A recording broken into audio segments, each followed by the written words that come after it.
சிவா திருச்சிற்றம்பலம். நம பார்வதி பதையே அரகர மகாதேவா. தென்னாடுடைய சிவனே போற்றி, எந்நாட்டவர்க்கும் இறைவா போற்றி. சரணமென்றடியில் வீழ்ந்து தாழ்ந்தெடும் அமரர்க்காக புறமிசை முறுவல் பூத்த புண்ணிய கடலில் தோன்றி திறமொரு சிலம்பை மேவும் சிதம்பர கணேசன் தாளை கரமலர் குவித்து வாழ்த்தி கடையனேன் உய்ந்தவாறே. வரம் கொண்ட உமை முளைப்பால் மணங்கொண்ட செவ்வாயும் பரங்கொண்ட களிமையிலும் 12 கண்மலரும் சிறங்கொண்ட மறையிறைஞ்சும் சேவடியும் செந்தூரன் கரம் கொண்ட வேலும் எந்தன் கண்ணை விட்டு நீங்காவே. நேசம் நிறைந்த உள்ளத்தால் நீளம் நிறைந்த மணிகண்டத்து ஈசன் அடியார் பெருமையினை எல்லா உயிரும் தொடையெடுத்து தேசமுய்ய திருத்தொண்ட தொகை முன்பணித்த திருவாளன் வாசமலர் மென்கடல் வணங்க வந்த பிறப்பை வணங்குவாம்.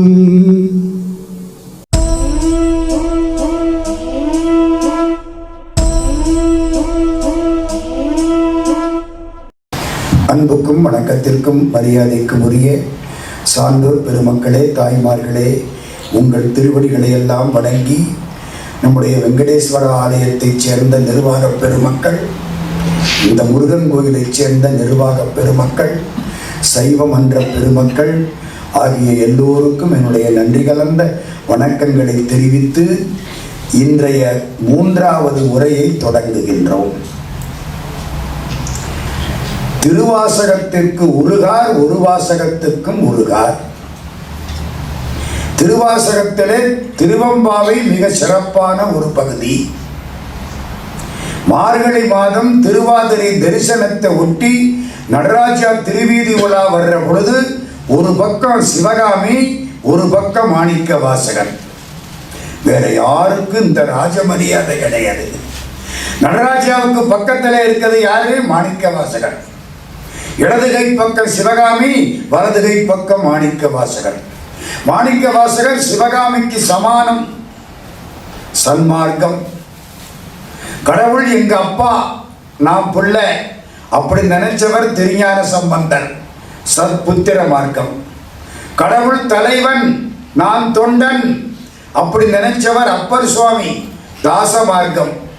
கடவுள் தோழன், நான் அவருக்கு தோழன் அப்படி நினைச்சவர் சுந்தரமூர்த்தி சுவாமி, சக மார்க்கம். கடவுள் காதலன், நான் காதலி அப்படி நினைச்சவர் மாணிக்க வாசகர், சன்மார்க்கம். அதனால்தான் ராமலிங்க சுவாமி வள்ளற் பெருமான் அந்த சன்மார்க்கத்தை எடுத்துக்கொண்டார். ராமலிங்க சுவாமிக்கு கல்யாணம் ஆச்சு, சொந்த அக்கா பொண்ணு. வேடிக்கை பாருங்க, கல்யாணம் பண்ணிட்டார். முதல் இரவு கணவனும் மனைவியும். அந்த பொண்ணு கீழே உட்கார்ந்து இருக்கு, இவர் கட்டில் மேல உட்கார்ந்து இருக்கார். இவர் அந்த பொண்ணை பார்க்கிறார், அந்த பொண்ணு இவரை பார்க்குது. ராமலிங்க சுவாமி வள்ளற் பெருமான் கையில ஒரு புஸ்தகம் வச்சிருந்தார். புஸ்தகத்தை படிக்க ஆரம்பிச்சிட்டார். இந்த பொண்ணு கேட்டுக்கிட்டே இருக்கு. 658 திருவாசகம். அதான் தேன் நிலவு. திருவாசகம் தேன் தானே. தொல்லை இரும்பிறவி சூடும் தலை நீக்கி அல்லலரு தானந்தம் ஆக்கியதே எல்லை மறுவா நெறிகளிக்கும் வாத ஊரியம் போன் திருவாசகம் என்னும் தேன். முழுக்க முழுக்க திருவாசகத்தை வள்ளற் பெருமான் பாட, அந்த பொண்ணு, அக்கா பொண்ணு, சின்ன பொண்ணு அவளதையும் கேட்க, திருவாசகம் முடிஞ்சுது, விடிஞ்சுது. இவருக்கு முன்னாலே அந்த பெண் ஆண்டவன் திருவடியை அடைந்து விட்டாள். வேற எந்த சம்பந்தமும் கிடையாது. ராத்திரி முழுக்க திருவாசகம் தான். பேரின்ப காதல். இறந்த உடனே சாமி சொன்னார், தலையில ஒரு துண்டு போட்டிருப்பார் வள்ளற் பெருமான். ஒரு பெரிய ஒரு வெள்ளை துணி மூடி இருப்பார், உடம்ப காட்ட மாட்டார். ஏன்னா அது பிரணவ தேகம். நெருப்பினால் எரிக்கப்படாதது, நீரினால் நனைக்கப்படாதது, காற்றினால் உலர்த்தப்படாதது, எந்த புகைப்பட கருவிக்குள்ளும் அடங்காதது. வள்ளற் பெருமான் பிரணவ தேகம். அதை போர்த்தி இருக்க துண்டு அன்னைக்கு தான் அதை எடுத்தார். இன்னொன்று தெரியுமா, தலைக்கு முக்காடு போட்டிருப்பார் ராமலிங்க சுவாமி. இந்த முக்காடு போட்டா அதுக்குள்ள ஒரு சின்ன சீட்டு வச்சிருப்பாராம். அந்த சீட்டை வச்சு முக்காடு போட்டிருப்பாராம். அந்த சீட்டுல என்ன எழுதி இருக்குன்னு தெரியுமா? நம சிவாய வாழ்க, நாதன் தாழ் வாழ்கன்னு எழுதி இருக்குமா.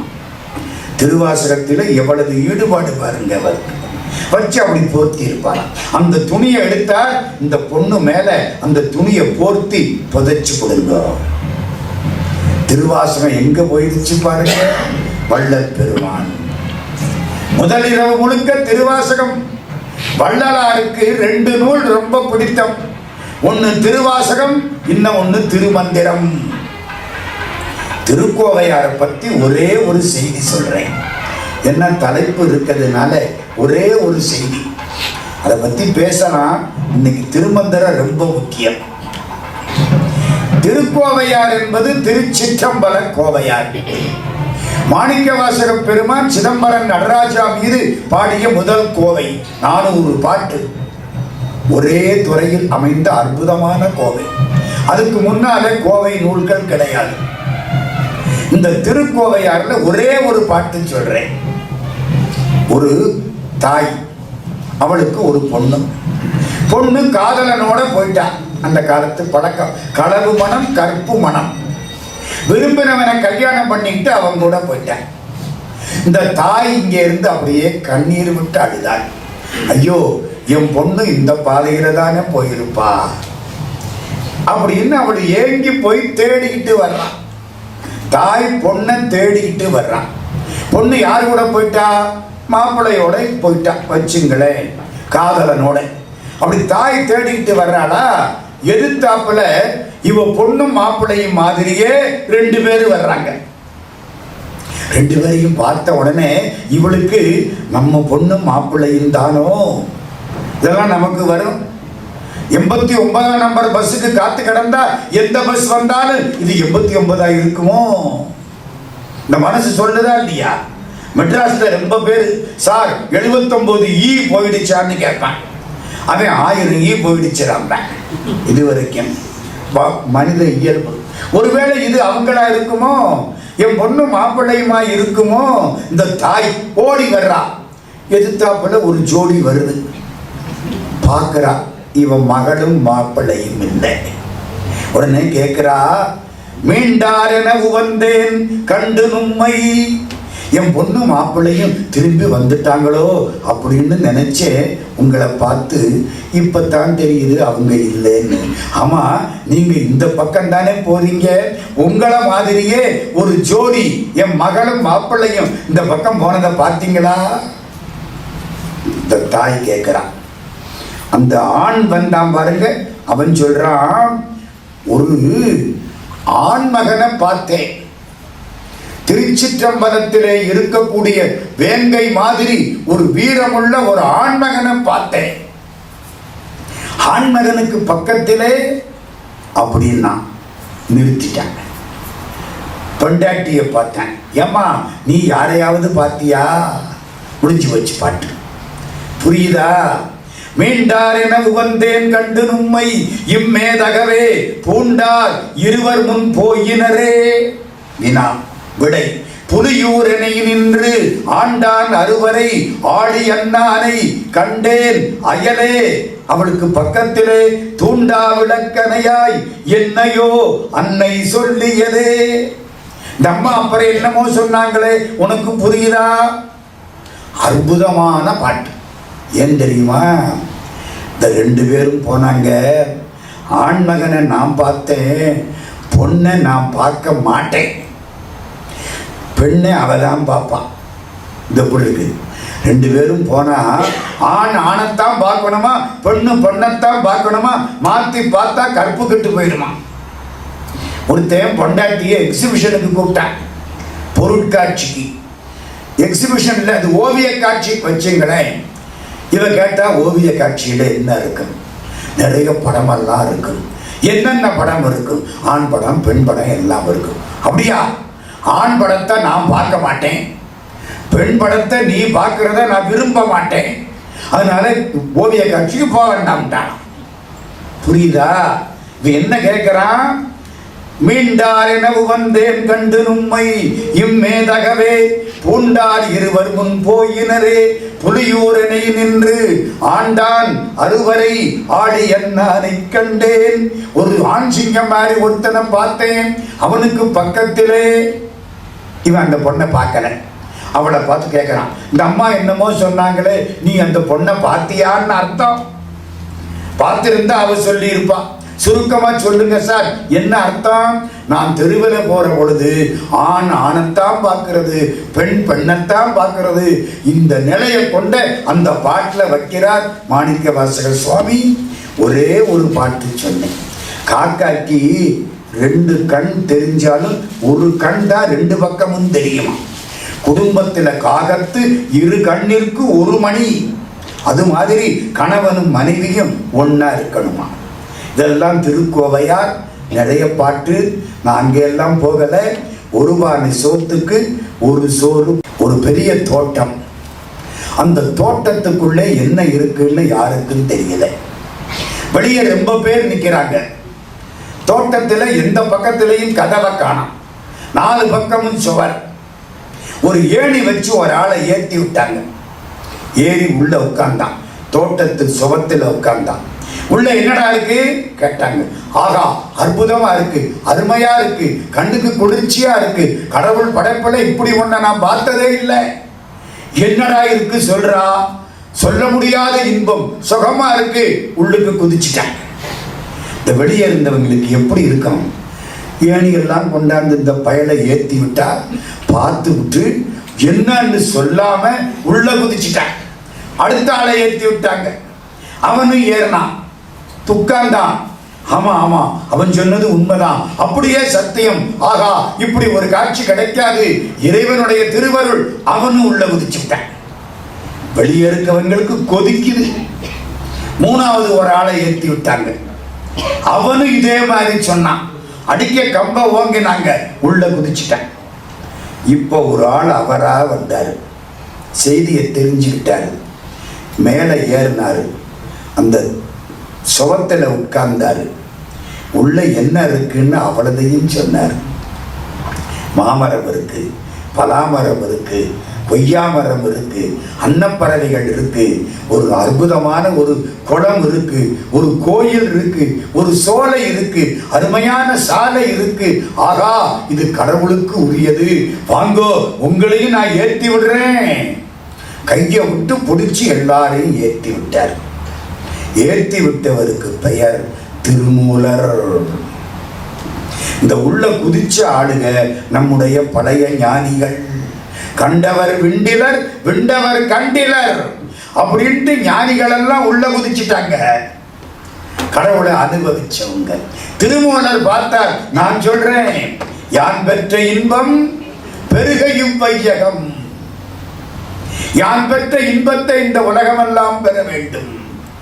அவருக்கு பெயர் திருமூலர். மதுரையிலே சுந்தரநாதன் சிவபெருமானுடைய அணுக்க தொண்டர். மதுரையிலிருந்து படிக்கிறதுக்காக கைலாசத்துக்கு போனார். கைலாசத்திலே நந்தியம்பெருமான், நந்தியம்பெருமானுக்கு கீழே படிச்சார். நந்தியம்பெருமானுக்கு கீழே படிச்சவங்க 8 பேராம். அந்த காலத்தில் பள்ளிக்கூடத்தில் 8 பேர் தான் படிச்சிருக்காங்க. யார் 8 பேர்? தட்சிணாமூர்த்திக்கு கீழே உட்கார்ந்து இருக்க 4 பேர்.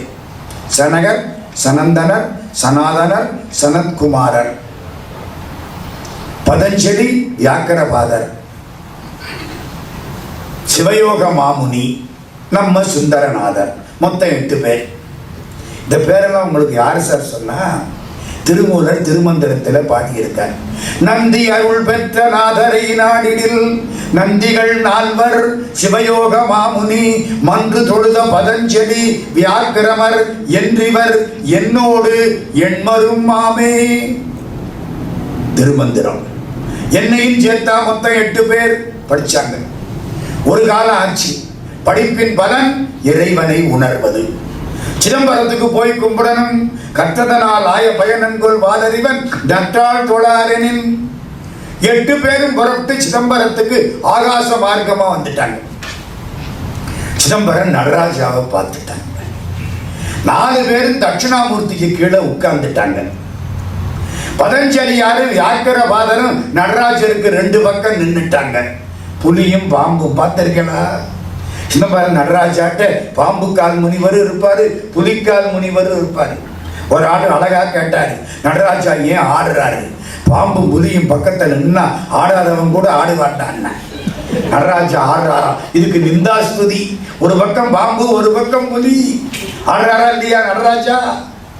உட்கார்ந்தாச்சு. சிவயோக மாமுனிவர் ஆகாச பாதையில போயிட்டார். நம்ம சுந்தரநாதர் மட்டும் மிச்சம். புறப்பட்டு கைலாசம் போயிடுவோமா? நடந்து வர்றார். ஏன் நடந்து வர்றார்? ஆகாச பாதையில போக வேண்டியதானே. பரமஞானி போகல. ஏன்? நடந்து போனா வழியில இருக்கிற கோயிலெல்லாம் கும்பிடலாம். ஒவ்வொரு கோயில்லையும் சாமிக்கு கீழே ஒரு எந்திர பிரதிஷ்டை இருக்கு. சொக்கலிங்கம் மீனாட்சிக்கு கீழே எந்திர பிரதிஷ்டை. சொக்கலிங்க பெருமானுக்கு கீழே அறிவு தரக்கூடிய எந்திரம். சொக்கலிங்க பெருமானை கும்பிட்டு அறிவு நல்லா கிடைக்கும். புதஸ்தானம், புதன் அறிவுக்கு அதிபதி. அம்பாள் மீனாட்சியை கும்பிட்டா சகல செல்வ யோகங்கள் கிடைக்கும். ஒன்னும் கேட்க வேண்டாம், போய் நின்னா போதும், நினைச்சது நடக்கும். நல்லதா நினைக்கணும். அதெல்லாம் சொல்ல வேண்டியிருக்கு. எண்ணிய முடிதல் வேண்டும், நல்லவே எண்ணல் வேண்டும் பாரதி. அது மாதிரி ஒவ்வொரு கோயிலா கும்பிடணும். வரிசைக்கு கும்பிட்டுக்கிட்டே வரார் நம்ம சுந்தரநாதர் மகா யோகி. திருவாவடுதுறை அடுதுறை ஆன்மாவினுடைய பசுத்தன்மை அற்று போய் பதித்தன்மை தரக்கூடிய இடம். கோகழி என்பதும் அடுதுறை என்பதும் ஒன்றுதான் அப்படின்னு பல பெருமக்கள் பேசுகிறார்கள். கோன்னா பசு, கடின்னா அற்று போவது, ஆன்னா பசு, அடுன்னா அற்று போவது. திருவாவடுதுறை நந்தியம்பெருமானுடைய திருக்கோயில், சிவபெருமானுடைய அருட்கோயில். அந்த கோயிலுக்கு வர்றார் நம்ம சுந்தரநாதர். சிவபெருமானை பார்த்தார், கும்பிட்டார். சிவபெருமான் ரொம்ப அழகா இருப்பார். எந்த ஊரு? திருவாவடுதுறை. திருஞான சம்பந்தருக்கு அங்கேதான் பொற்கிளி கிடைச்சது. அவங்க அப்பா யாகம் பண்ணணும்னு கேட்டாராம். எனக்கு ரொம்ப சிரிப்பா வரும். யாகம் பண்ணத்தான் கடவுள்கிட்ட போகலாம்னு திருஞான சம்பந்தருடைய அப்பா கேட்டாராம். திருஞான சம்பந்தர பிள்ளையா பெற்றதை விடவா இவர் யாகம் பண்ணி பெரியதவன் செய்ய போறாரு? ஆனாலும் யாகம் பண்ணாதான் கடவுள்கிட்ட போகலாம். திருஞான சம்பந்தர் பணத்துக்கு எங்க போவாரு? திருவாவடுதுறை சிவபெருமான்கிட்ட வந்தாராம். இடரினும் தளரினும் ஜனதுரு நோய் தொடரினும் உனகடல் தொடுதடுவேன் கடல் தனில் அமுதொடு கலந்த நஞ்சை முடரினி அடக்கிய வேதியனே இதுவோ எமையாடுமாறு இவதொன்று மக்கில்லையே அதுவோ உனதின் அருள் ஆவடு துறை அரணே. வாடினும் சாவினும் வருந்தினும் போய் வீடினும் உனகடல் விடுவே நல்லேன் தாழிடம் தடம்புனல் தயங்கு சென்னி போலிடம் அதிவைத்த புண்ணியனே இதுவோ எமையாடுமாறு ஈவதொன்றெமக்கில்லையேல் அதுவோ உனதின் அருள் ஆவடு துறை அரணே. 11 பாட்டு பாடினார். பூதம் வந்து பொற்கிளி வச்சுது. பொற்கிளின்னா தெரியுமா? கிளின்னா முடிச்சு, பணம் முடிச்சு. ஆயிரக்கணக்கான தங்க காசு ஒரு மூட்டை. கிளின்னா முடிச்சு. வேட்டின்னா வெட்டப்படுவது வேட்டி, துண்டிக்கப்படுவது துண்டு, கிழிக்கப்படுவது கிளி. கிளின்னா தமிழுக்கு போடுற சிறப்பு லகரம். இந்த பறந்து போற கிளி இல்லை, அது பொது லகரம். நான் 8 முறை மதுரை கோயிலை ஒட்டி பல இடங்கள்ல பொற்கிளி வாங்கி இருக்கிறேன். பொற்கிளின்னா முடிச்சு. இந்தியாவில் ஒரு ஆள் வந்தாரு, அந்த கிளியெல்லாம் என்ன ஆச்சுன்னு கேட்டார். அவர் நினைச்சாரு தங்கத்திலே இவருக்கு கிளி கொடுத்தாங்க போது. நான் சொன்னேன் எல்லாம் பறந்து போயிடுச்சு. கிளி, பொற்கிளி 1981 முதல் பொற்கிளி எம்ஜிஆருடைய ஆட்சி காலத்தில் கொடுத்தது. 408 கவிஞர்கள் கலந்து கொண்ட போட்டியில எனக்கு முதல் பரிசு கிடைச்சது 1981 ஜனவரி மாசம் 7ஆம் தேதி. அதுக்கப்புறம் நிறைய பொற்கிளி. கிளின்னா என்ன? கிழிக்கப்படுவது கிளி, முடிச்சு. ஒரு பொற்கிளி கிடைச்சு. யாருக்கு? ஞான சம்பந்த பிள்ளையாருக்கு. வேடிக்கை என்ன தெரியுமா? அந்த பொற்கிளிய எடுக்க எடுக்க எடுக்க குறையாதான். உலவாக்கிளி, நம்ம பொருட்களி எல்லாம் எடுத்தா குறைஞ்சிரும். உலவாக்கிளி, அந்த இடம் திருவாவடுதுறை. இப்ப நான் சொன்ன பாட்டை தினம் படிங்க, பண கஷ்டமே வராது. திருமுறை சத்தியம், திருமுறை சத்தியம். இந்த பாட்டை படிங்க, பண கஷ்டம் ஒரு காலம் வராது. 11 பாட்டு ஞான சம்பந்த பிள்ளையார். இடரினும் தளரினும் அந்த ஊருக்கு வந்தார் நம்ம சுந்தரநாதர். திருவாவடுதுறை பெருமானை பார்த்தார், கும்பிட்டார். அழகா இருக்காரு, நல்லா இருக்கே, இந்த ஊர் நல்லா இருக்கே, இந்த அரச மரம் அதை விட நல்லா இருக்கே, பேசாம இங்கே இருந்துடலாமா? மனசு வேண்டாம் வேண்டாம், சன்னியாசி ஒரே ஊர்ல இருக்கப்படாது, அரசாங்க ஆபீசரும் ஒரே ஊர்ல இருக்கப்படாது. 3 வருஷத்துக்கு மேல இருந்தா ஊர்ல பாதியை வாங்கிடுவேன். நம்மளும் ஒரே ஊர்ல இருந்தா சொந்த ஊருன்னு ஒரு பாசம் வந்துடும், வரப்படாது. உற்றாரை யான் வேண்டேன், ஊர் வேண்டேன், பேர் வேண்டேன். வேண்டாம், புறப்பட்டார். புறப்பட்டு போயிட்டு இருக்கார். நடுவில் சாத்தனூர் மாதிரி ஒரு சின்னதா ஒரு கிராமம். அந்த கிராமத்தில் ஒரு காடு. அந்த காட்டு வழியா வர்றாரா, சுத்தி வர ஒரு 50 பசுமாடு. நடுவில் ஒரு ஆள் விழுந்து செத்து கிடக்கிறான். நம்ம சுந்தரநாதர் பார்த்துட்டார். இந்த பசுமாடு பூரா கண்ணீர் விடுது. கண்ணீர் விடுமா? விடும். யானை அழும், பசுமாடு அழும், பாருங்க, கண்ணீர் விட்டு அழுதது. இவர் பார்த்தார், ஐயோ இந்த பசுமாடெல்லாம் கண்ணீர் விடுதே, இந்த பசுவினுடைய துன்பத்தை மாத்தணுமே. அவன்தான் ஞானி. எந்த உயிர் துன்பப்பட்டாலும் அதை மாற்ற வேண்டும்னு யார் என்றானோ அவனுக்குத்தான் சித்தன் ஞானின்னு பேர். எப்படி மாத்தலாம்? பசுமாட்டு கிட்ட போய் ஆறுதல் சொல்லலாமா? எல்லாரும் ஒரு நாளைக்கு சாகத்தான் போறாங்க, நீயும் ஒரு நாளைக்கு போகத்தான் போற. ஓங்கி ஒரு முட்டு முட்டிடும். யோசிச்சு பாருங்க, சொல்ல முடியுமா? கேட்க முடியுமா? மனுஷனே கேட்க மாட்டேங்கிறான். யோசிச்சு பார்த்தார். இறந்தவன் எழுந்தால் அன்றி பசுவினுடைய துன்பம் தீராது. இறந்தவன் எப்படி எந்திரிப்பான்? வேகமா பக்கத்துல வந்தார். தன்னுடைய உடம்புல இருந்து உயிரை உச்சந்தல வழியா, இந்த இடத்துல ஒண்ணு இருக்கு, அதுக்கு பிரமரந்திர ஸ்தானம்னு பேர், அது வழியா வெளியில கொண்டாந்து அவன் உடம்புக்குள்ள பாய்ச்சினான். கூடு விட்டு கூடு பாய்தல். இந்த உள்ளே இருக்கிற ஆன்மா தான் நான். இது வச்சு சட்டை, இந்த உடம்பு சட்டை. இந்த ஆன்மாவுக்கு இந்த பிறவியில இந்த சட்டை, அடுத்த பிறவியில கடவுள் எந்த சட்டை கொடுக்குறான்னு தெரியாது. அப்படியே சட்டையை கலட்டுற மாதிரி உடம்ப கலட்டிட்டார். இந்த ஆன்மா அங்க போய் சேர்ந்தது உயிர். இடையன் எழுந்தான். இடையனுக்கு என்ன பேரு? மூலன்னு பேரு. அவன் எழுந்தான். இவர் உடம்பு கீழே விழுந்துருச்சு. எல்லா பசுமாட்டுக்கும் சந்தோஷம், எல்லாம் ஆடிக்கிட்டு வீட்டுக்கு போயிடுச்சு. கடைசி பசுமாடு இவர் வீட்டு பசுமாடு, அது இவர் வீட்டுக்கு போயிடுச்சு. இவருக்கு புரிஞ்சு போச்சு. ஆனா முகத்துல கோடி சூரிய பிரகாசம். ஏன்?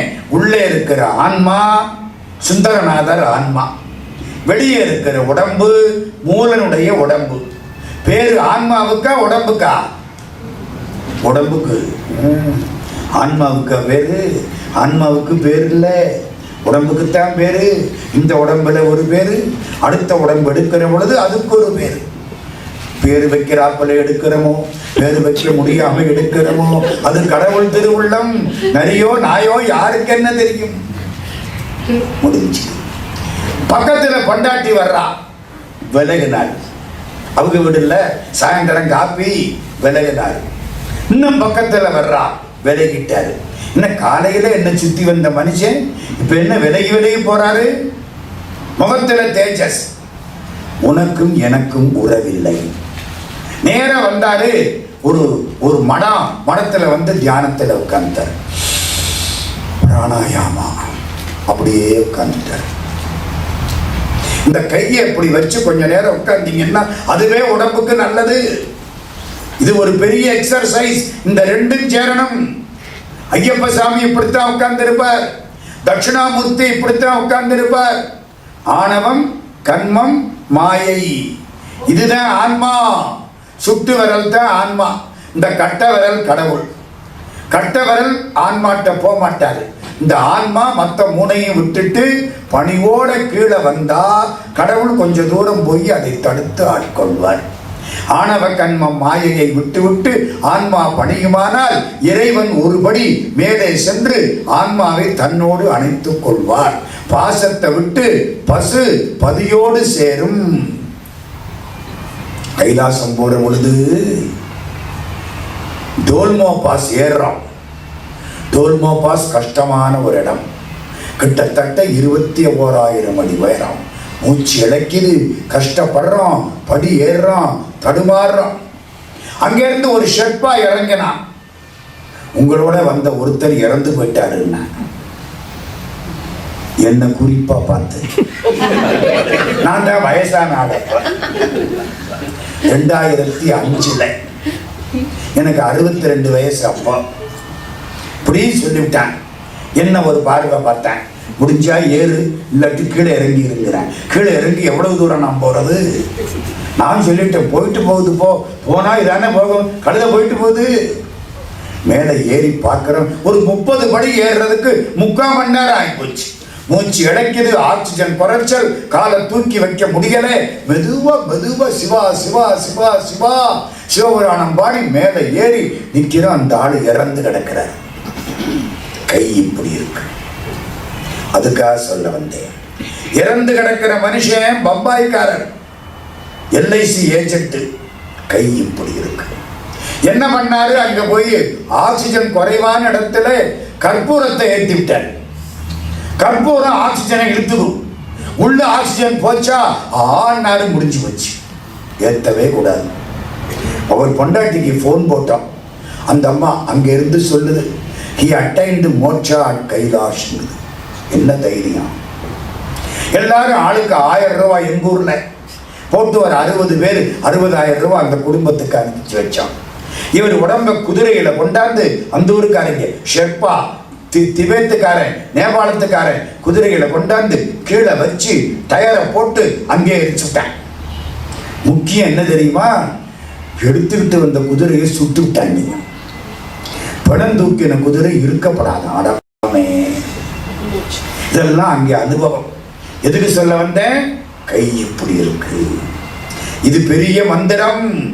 நீங்க வழிபாடு பண்ற பொழுது கையை அப்படி வச்சு பாருங்க, உங்களை அறியாம ஒரு மின் சக்தி உண்டாகும். இப்படித்தான் உட்காரணும். பூஜைகிட்ட இப்படித்தான் உட்காரணும். கண்டவாறு எல்லாம் உட்காரப்படாது. இது ரொம்ப நல்லது. பத்மாசனம் போட்டா ரொம்ப தேவை. பத்மாசனமா ஒத்த காலம் போட்டு அதுக்கு மேல இன்னொத்த காலம் போடணும். யாராவது வந்து காலை மடக்கினாத்தான் உண்டு. அப்புறம் எடுக்கிறதுக்கு 3 ஆள் வரணும். இதெல்லாம் வேண்டாம். இது ஈஸி நமக்கு. யாரு இப்படி உட்கார்ந்துட்டார்? நம்ம சுந்தரநாதர். பெண்டாட்டி வந்து பார்த்தா எல்லாரும் வந்தாங்க, இந்த ஆளு இனிமே நமக்கு பயன்பட மாட்டாருங்க. எப்படி இருக்கு? இனிமேத்தான் அவர் பயன்படவே போறாரு. எதுக்கு பயன்பட மாட்டார்? வீட்டில் உட்கார்ந்து புள்ள பத்துக்கிறதுக்கு பயன்பட மாட்டார். ஆண்டொன்று போனால் வாண்டு 2 தோன்றும். அதுக்கு பயன்பட மாட்டார். விட்டுட்டு போயிட்டாங்க. இவர் நல்லவரோட அப்பா, எல்லாம் போயிடுச்சு. இப்ப போய் என்ன செய்யணும்? இந்த சட்டையை கலட்டி விட்டு அந்த சட்டையை மாற்றணும். காட்டுக்கு ஓடி வர்றார். வந்து பார்த்தா அந்த சட்டை தீப்பிடிச்சு எரிஞ்சு போச்சு. அப்போ சுந்தரநாதருடைய ஆன்மா மூலனுடைய உடம்புல இருக்கிறாப்புல ஆயிப்போச்சு. எந்த இடத்துல சட்டையை போட்டாரோ அந்த இடத்துல ஒரு அம்மையார் ஒரு கோயில் கட்டி இருக்கிறார்கள். அந்த கோயில் கும்பாபிஷேகத்தில் நான் போய் திருமந்திரம் பேசினேன். எனக்கு கிடைச்ச பெரிய பாக்கியம். அந்த இடம் காடு. இன்னைக்கு அந்த கோயில் அங்கே இருக்கு. சென்னையை சேர்ந்த ஒரு அம்மையார், மகாலட்சுமின்னு பேரு. அந்த இடத்துல திரும்பினார். சரி, உடம்பு போச்சு, இனிமே என்ன பேரு? சுந்தரநாதர் இல்லை, அந்த சட்டை போச்சு. இந்த சட்டைக்கு என்ன பேரு? மூலன். மூலன். நேர திரும்பினார். திருவாவடுதுறைக்கே திரும்பினார். அரசமரம் கீழே உட்கார்ந்தார். சின்முத்தரை 3000 ஆண்டுகள் யோகத்தில் இருந்தார். ஆண்டுக்கு ஒரு பாட்டாக பாடினார். அதுக்கு பெயர் திருமந்திரம். அவருக்கு பெயர் திருமூலர். ஏன் திருமந்திரம்னு பேர் வச்சா? ஒவ்வொரு பாட்டிலையும் முதல் வரி மட்டுமல்ல, எல்லா வரியும் புள்ளி எழுத்தை விட்டு விட்டு எண்ணினால் 12 எழுத்து இருக்கும். சிவசிவ என்கிறர் தீவினையாளர். உங்களுக்கு தெரிஞ்ச பாட்டு தானே, கொஞ்சம் எண்ணி பாருங்களேன். சிவ சிவ என் கிளர் தீவினை யாளர். புள்ளி எழுத்தை விட்டுறணும். புள்ளி எழுத்தை விட்டுட்டு எண்ணினால் அத்தனை பாட்டும் ஒவ்வொரு வரியும் 12 எழுத்து தான் இருக்கும். கூட குறைய இருந்தா எழுதினவன் எவனோ பாட்டை திருத்தி விட்டான்னு அர்த்தம். 99% 12 எழுத்து தான் இருக்கும். நமக்கு 12 ரொம்ப முக்கியம். பகல் நேரம் 12 மணி, ராத்திரி நேரம் 12 மணி. திருமுறைகள் 12, ஆழ்வார்கள் 12, வருடத்துக்கு மாசம் 12. மேஷ ரிஷபம் மிதுன கடகம் சிம்மம் கன்னி துலாம் விருச்சிகம் தனுசு மகரம் கும்பம் மீனம் ராசி 12. திருமூலருடைய திருமந்திரம் ஒவ்வொரு வரியிலையும் எழுத்து புள்ளி எழுத்தை விட்டுட்டு எண்ணினால் 12. பெரும்பகுதி சரியா வரும். யாராவது தப்பா பாட்டு எழுதியிருந்தான்னா மாட்டீங்க, நான் கண்டுபிடிச்சிருவேன். எவனோ திருத்தி விட்டான் பாட்டேன்னு. அப்புறம் அதை நம்ம திருத்த முடியும். 3047 பாட்டு கிடைச்சிருக்கு. அதுல சில பாட்டு திரும்ப திரும்ப வரும். அது பின்னால நம்ம ஆளுக ஏட்டுல பண்ணின தப்பு நிறுத்துங்க. இந்த திருமந்திரத்துல அப்படி என்னதான் சொல்லி இருக்கு? முக்கியமான செய்தி. இந்த 1 மணி நேரத்து செய்தி திருமந்திரத்துக்கு அஸ்திவாரம். என் கூட கொஞ்ச நேரம் வர்றீங்க. இப்போ இந்த உடம்பு எல்லாருக்கும் தெரியும். இந்த உள்ள இருக்கிறது டாக்டருக்கு தெரியும். அதுக்குள்ள இருக்கிற உடம்பு திருமூலருக்கு தெரியும்.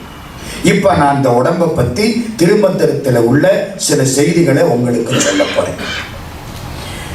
மூலாதாரம். இந்த உடம்புல 6 புள்ளி முக்கியம். இது யோகா. இந்த யோகாவை வச்சுதான் எல்லாரும் சம்பாதிக்கிறாங்க.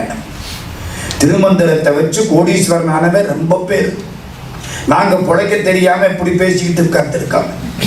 இதையே ரிஷிகேஷ்ல போய் ஒரு காவி உடைய போட்டுக்கிட்டு பேசினா நாங்க கோயில் கட்டுறதில்ல, 1000 கோயில் கட்டிவிடலாம். அவ்வளவு வருமானம் கிடைக்குது இன்னைக்கு.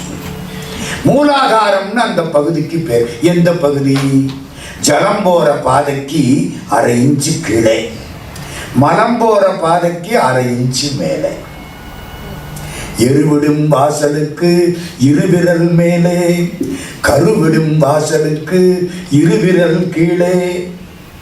நான் 50 வருஷத்துக்கு மேல திருமந்திரம் மதுரை மீனாட்சி கோயில்ல பாடம் சொல்லியிருக்கேன். அதனால எனக்கு கொஞ்சம் கொஞ்சம் தெரியும், முழுக்க தெரியாது. ஏதோ பரவாயில்லாம தெரியும். அந்த இடத்துக்கு மூலாதாரம்னு பேர். அப்பா வயிற்றிலிருந்து அம்மா வயிற்றுல பாஞ்சதில்ல விந்து. அது அங்கிருந்து கீழையும் மேலையும் வளர்ந்தது. குழந்தை இப்படி தலையை அப்படி வச்சுக்கிட்டு உட்கார்ந்துருக்கும். கீழே இருந்து இப்படி வளர்ந்தது, அங்க இருந்து கீழே வளர்ந்தது. அந்த நடு இடம் அதுக்கு மூலாதாரம்னு பேர்.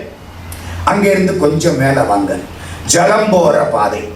ஜலம் போற பாதைக்கு நேர முதுகுத்தண்டுல உள்ள புள்ளி சுவாதிஷ்டானம்னு பேர். அடுத்தாப்புல கொப்பூள். கொப்பூளுக்கு நேர முதுகுத்தண்டுல உள்ள புள்ளி மணிபூரகம்னு பேர். இன்னும் மேல வாங்க, இதயம். டிக் டிக்னு ஒண்ணு அடிச்சுக்குது. அது அடிச்சு காட்டி சுத்தி இருக்கவன அடிச்சுக்குவேன். அதுக்கு நேர முதுகுத்தண்டுல உள்ள புள்ளி அநாகதம்னு பேர். ரொம்ப கஷ்டப்பட வேண்டாம். மூலாதாரம், சுவாதிஷ்டானம், மணிபூரகம், அநாகதம். இந்த கழுத்து ருத்ராட்சம் இந்த இடத்துல படணும். கழுத்துல ருத்ராட்சம் பட்டு அந்த தண்ணீர் நம்ம உடம்புல பட்டா கழுத்துக்கு மேல உள்ள பகுதிகள் நல்லா இருக்கும். டாக்டர்கிட்ட போய் நிக்க வேண்டாம். இந்த ருத்ராட்சத்துக்கு அவ்வளவு மருந்து மரியாதை உண்டு. நேபாளத்துல இது பெரிய மருந்து. இந்த இடத்துல படணும். இந்த இடத்துக்கு விசுத்தின்னு பேரு. ஆனா உள்ளுக்கு ஒரு நாக்கு தொங்கும், புடிச்சு கிழிச்சு இழுத்தரப்படாது. அந்த நாக்கு இந்த நாக்கு சேர்ற இடம் விசுத்தி. இந்த புருவ மத்திய ஸ்தானம் நான் குங்குமம் போட்டு வச்சிருக்கேன் தெரியுதா? அந்த இடத்துக்கு ஆக்ஞைன்னு பேரு. அதான் உடம்புல முக்கியமான பகுதி. இந்த ஆக்ஞையை குறிப்பா பார்த்தா அந்த ஆளை நான் நினைச்சதை செய்ய வைக்கலாம். நான் சொன்னது புரியுதா உங்களுக்கெல்லாம்? ஒரு ஆள் எனக்கு முன்னால் உட்கார்ந்து இருக்காரு. ஆக்ஞாஸ்தானம் இந்த இடம் புருவ மத்தி, குறிப்பா அந்த புருவ மத்திய பார்க்கிறேன், அழுத்தமா பார்க்கிறேன், வேற எதையும் பார்க்காம பார்க்கிறேன். என்னுடைய கான்சென்ட்ரேஷன் 100க்கு 100 அந்த நெத்தியில இருக்கிறாப்புல பார்க்கிறேன். பார்த்துட்டு இந்த ஆள் இப்ப எந்திரிச்சு ஓட போடாருன்னா ஓடிடுவாரு, எந்திரிச்சு மாடிப்படியிலிருந்து குதிக்கிறாருன்னா குதிச்சிருவாரு. பெண்களை வசியம் பண்றவன் பூரா இந்த மெஸ்மரிசன் தான் பயன்படுத்தலாம். நடக்குது. கான்சென்ட்ரேட்டிங் பவர், ஒருமனைப்பாட்டு உணர்வு. குறிப்பா ஒரு பொண்ணு உட்கார்ந்து இருக்கு, நான் அந்த பொண்ணை இந்த நெத்தி இந்த இடத்த பார்க்கிறேன், குறிப்பா பார்க்கிறேன். இந்த பொண்ணு என்ன விரும்பணும், இந்த பொண்ணு என்ன விரும்பணும், இந்த பொண்ணு என்ன விரும்பணும், கட்டாயம் விரும்பும். என் பார்வை மட்டும் குறிப்பா இருக்கும், நான் அங்கேயும் இங்கேயும் பார்த்துக்கிட்டு இருக்க கூடாது. அப்புறம் ஒண்ணுமே நடக்காது. புரியுதா? This is called concentrating power.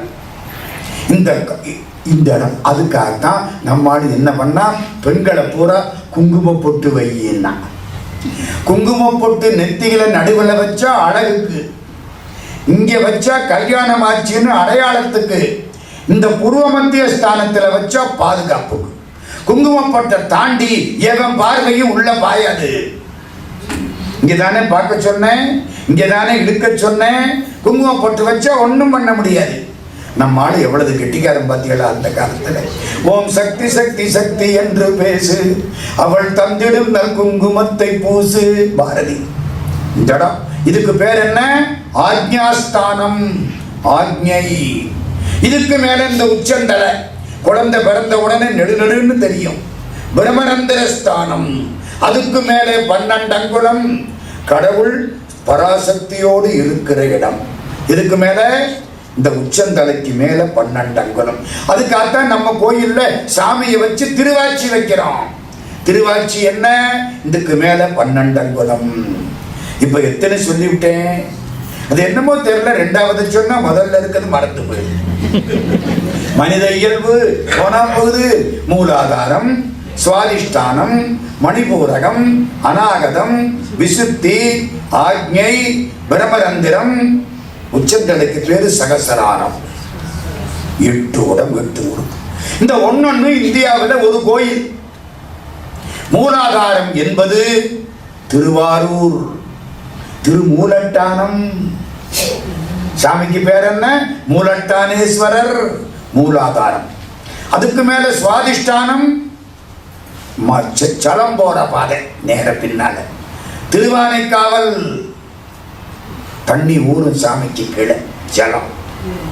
இந்த கொப்பூல், இதுக்கு நேர முதுகுத்தண்டில் உள்ள புள்ளி திருவண்ணாமலை, மணிபூரகம். இந்த ஹார்ட், இதயம், அநாகதம், அது சிதம்பரம். இதுவும் டிக் டிக்குன்னு அடிக்கணும். சிதம்பரம் நடராஜாவை ஆடிக்கிட்டே இருக்கணும். அது நின்னாலும் ஆபத்து, இது நின்னாலும் ஆபத்து.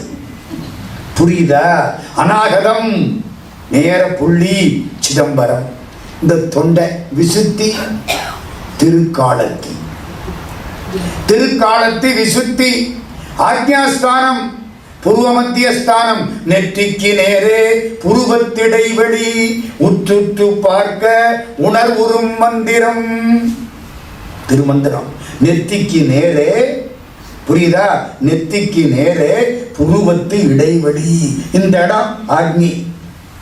இது காசி, பூர்வ மத்தியமே காசி. இந்த உச்சந்தலையில நெடுநெடுன்னு தெரியுதே பிரம்மரந்திரம், கைலாசம். அதுக்கு மேல 12 அங்குலம் மதுரை. துவாத சாந்த தலம். துவான்னா 2, தசமுன்னா 10, 12 அங்குலம். இந்த உடம்பு கோயிலா வச்சா இத்தனை கோயில் உடம்புக்குள்ள இருக்கு. நான் திருமந்திரத்தை ரொம்ப எளிமையா சொல்லிட்டு இருக்கேன். இப்ப அடுத்த விஷயத்துக்கு வர்றேன். இந்த உடம்புல மூலாதாரம்னு சொன்ன பாருங்க, அந்த இடத்துல ஒரு ஒரு அக்னி உள்ளே இருக்கு, இப்படி மூடி இருக்கு. இந்த நம்ம சிவன் கோயில்ல நாகாபரணம் சாத்தி இருப்பாங்க, பார்த்திருக்கீங்களா? பாம்பு, 5 தலை பாம்பு அப்படி மூடி இருக்கு. பிராணாயாமம் பண்ணுனா இந்த பாம்பு தலையை தூக்கும், அந்த அக்னி புறப்படும். சார் பிராணாயாமம்னா என்ன? ரொம்ப முக்கியம். மூச்சு காற்றை ஒழுங்குபடுத்திவிட்டா 1000 வருஷம் உயிரோட இருக்கலாம். நம்ம மூச்சு விடுறோமா இல்லையா? வலது மூக்கில் மூச்சு ஓடுனா, இப்ப எனக்கு வலது மூக்கில் மூச்சு ஓடுது. மூச்சு ஓடுனா சூரியகலை முக்கியமான சொல்றேன். இதுக்குதான் 10,000 20,000 கொடுத்து காத்து கிடக்கிறாங்க. வலது மூக்கில் மூச்சு ஓடுனா சூரியகலை, இடது மூக்கில் மூச்சு ஓடுனா சந்திரகலை. ரெண்டுலையும் ஓடுறாப்புல தெரியும். அப்ப மாறப்போகுதுன்னு அர்த்தம். சுழுமுனை, அதுக்கு பேர் இடைகலை, பிங்கலை, சுழுமுனை. 3 விதமா ஓடலாம். வலது மூக்கில் மூச்சு ஓடுற பொழுது உடம்பு சூடா இருக்கும். எந்த வியாதி கிருமியும் நம்மளை ஒண்ணும் பண்ணாது. நெருப்புல விழுந்த கிருமி செத்து போகும்.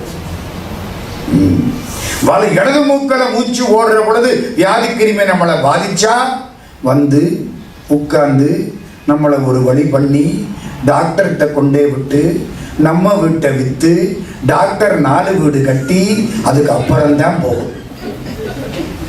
வலது மூக்கில் மூச்சு ஓடுனா நல்லது, இடது மூக்கில் மூச்சு ஓடுனா ஆபத்து.